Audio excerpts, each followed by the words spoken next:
If you've got clients that aren't paying, it's a terrible feeling. You've done the work, they're not paying the bill, and maybe even you feel like you have to keep on working for them, even though they're getting further and further behind. It's just this pit in the stomach feeling like you're working for a deadbeat. In this video, I'm going to go over how you can solve the problem with 3 things you can do right now, 2 things you should absolutely never do, and 1 thing you can do to stop the problem from ever happening again. And this last one is one that I did when I ran an agency when I went for 7 years without a single client, slow paying or no paying. So stick around for that one at the end. So the first thing, you've got a client, they're not paying. What can you do right now? Well, there are 3 things that you can do right now to try to get them to pay. Now, none of them are guaranteed to succeed, unfortunately, but you can up your odds a little bit. So the first category of things is to negotiate new terms. If you've got a client, they're still communicating with you and they are just maybe they're having some business difficulty, they're just not able to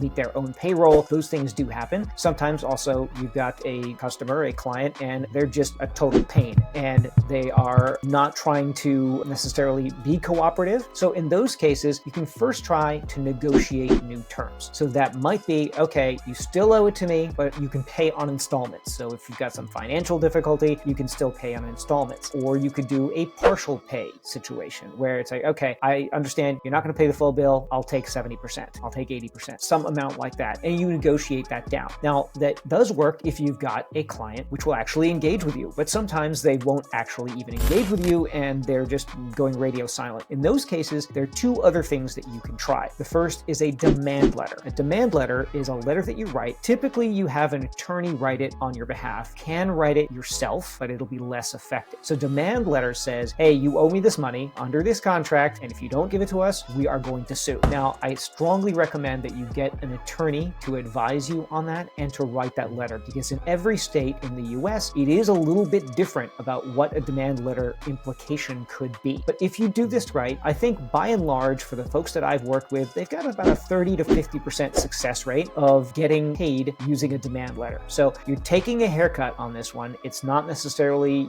you getting paid 100%, but it is a route that you can pursue. Now, understand that you will have to pay the attorney for their time if you're using an attorney, but it can be well worth it, especially if you've got a significant amount that is due. Now, the third way that you can try is sending them to collections. Now, a collection agency will typically charge 10 to 30%. I've seen them outside of those numbers as well, of the amount collected. And what they're going to do is they're going to take the right to collect that amount that's due, and they're going to go and pursue it on your behalf. They're going to collect the money, they're going to keep their piece, and then you get a piece of the money as well. Again, you're not getting 100% on this, but it is a way to just put it out of your hands and just say, okay, you deal with this. I should be focused on growing my business. I shouldn't be getting heartburn about my worst customers, the ones that don't pay. I should really be focused on the positive aspects of scaling my business. So I'm handing it over to collections. Now, make sure though that you're getting a reputable collections agency. There are different kinds of them. They have different reputations. They use different strategies to get this done. The best way to do this is to get a referral from a business that's similar to yours, that has used a collections agent, has been successful, and they haven't done anything that's really kind of out of the pale. Depending on the kind of business you have and the size of the client, they might use more consumer collection tactics, which can be very aggressive, versus business ones. You'll just have to feel that out, but you're going to want a reputable collections agent if you go down that route. So I've given you 3 ways now that you can deal with this immediately. However, there's some pretty important things that you should never do. Here are 2 things that you should never do when trying to collect from a client. The first is to self-enforce. Now, that would be, the legal terms, trying to actually hold something hostage. For instance, let's say you've got some assets that you've created, hold them hostage, or you've got access to some of their accounts and changing their passwords, or releasing some of their confidential information that you have. All of those kinds of things, those are self-help remedies. You want to avoid doing those. They can get you into real legal hot water. So make sure if you are even thinking about that you talk with an attorney, because what you could do if you do this wrong is actually incur more damages that they can sue you for than the amount of the collections. So you could actually get yourself in a worse position by doing that. So take it from a former attorney, do not do that. So you don't want to do that, talk to an attorney first. The second thing you do not want to do is public shaming. So I know some people do this, but they'll publicize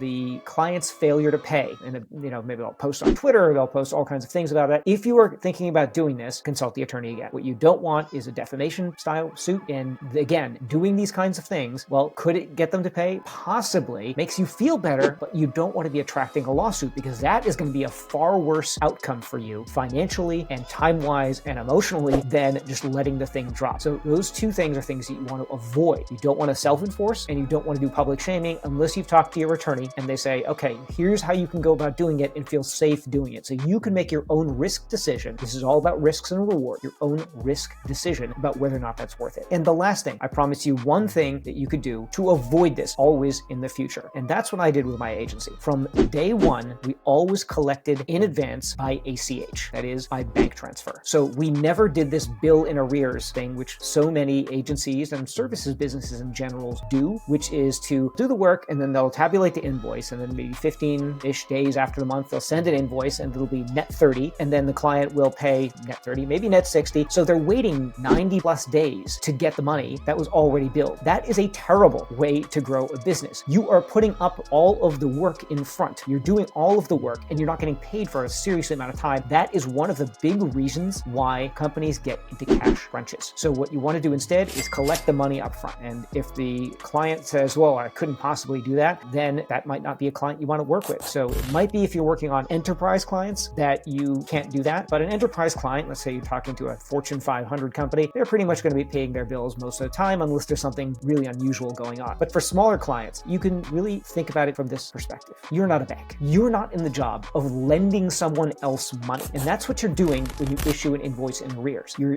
relying on their credit to actually pay that. And you don't know what their credit is. So what you should do instead is consider doing what I did, which is on the first day of every single month, I would bill an invoice via ACH and take the cash that they owed me by contract right out of their bank account and shove it into my bank account. So in that way, I was never working out of pocket. So I always had the money first, and then I rendered the services over the course of the month. Did I have clients who objected to it? Yes, I did have a few, and I told them this is the way that it works. And then was there sometimes a client that was really, really big and I said they wouldn't do it? Well, if I could check their credit and I had confidence that they could actually pay because they were big enough, then, maybe I would consider that. But by and large, we had 99.9% of our revenue booked on this ACH method, and I strongly, strongly suggest that you do that. So that was what you need to think about. 3 things you can do today and 2 things that you want to avoid doing, and then 1 thing that's going to make your life a hell of a lot easier and is going to make your cash flow so much better and you more valuable as a company, both for yourself and on acquisition.